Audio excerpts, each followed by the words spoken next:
We are back with a high-stakes trial in Los Angeles over social media's impact to children's mental health. A former Meta employee took the stand yesterday, testifying against the company and saying that during his 11 years there, user safety and well-being were never a top priority. Instead, he said, leaders encouraged employees to, quote, move fast and break things. YouTube is the other remaining defendant in this case. Its VP of engineering now expected to testify on Monday.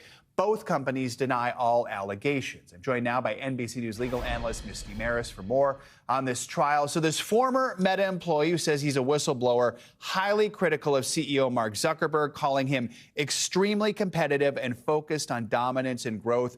What stood out to you most from what we heard? So what I heard yesterday was somebody who is a whistleblower. So they're there for 11 years. They're in a position to understand the marketing of the company, the goals of the company, and their testimony is going to be critical to proving liability for the plaintiffs because they knew, and this is what plaintiffs need to show, they knew there were risks, they knew there were safety concerns, but they moved forward anyway without safeguards, without restrictions as far as younger users.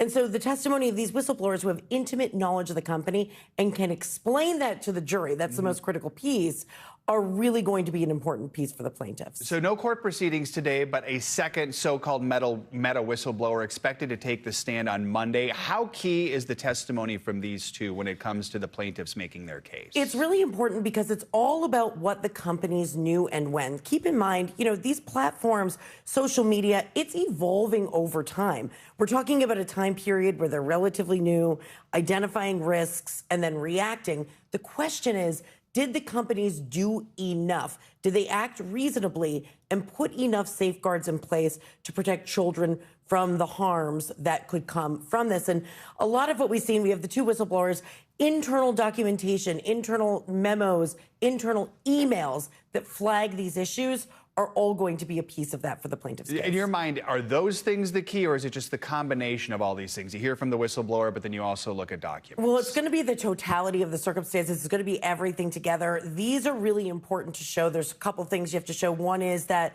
there was a known risk and you basically just disregarded it.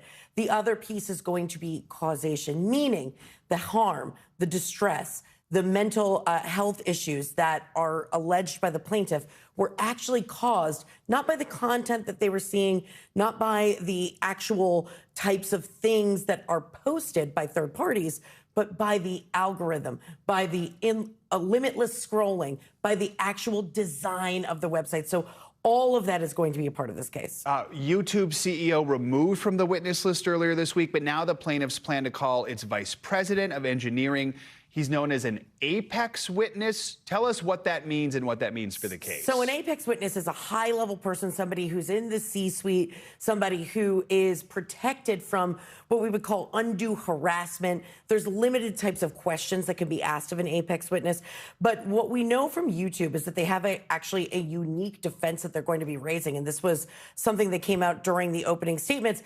They say that their platform, YouTube, is more like Netflix, is more like an entertainment platform, less like the other apps that are at issue in this case. So it's going to be another unique set of circumstances with respect to YouTube specifically. So part of the strategy could be YouTube saying, we're not like Facebook Correct. or other traditional social media Right. companies. We're your streamer. Yeah, you're going to come on here, you're going to learn how to cook, you're going to watch a football game, you're going to watch other entertainment, other types of shows. So they're going to try and differentiate themselves. Because remember, even though we have a group of defendants who are in the social media world, they're all uniquely postured with respect to whether or not there's liability. Fascinating line right there that they're trying to draw. All right, Misty Marris, thank you so much. Appreciate it.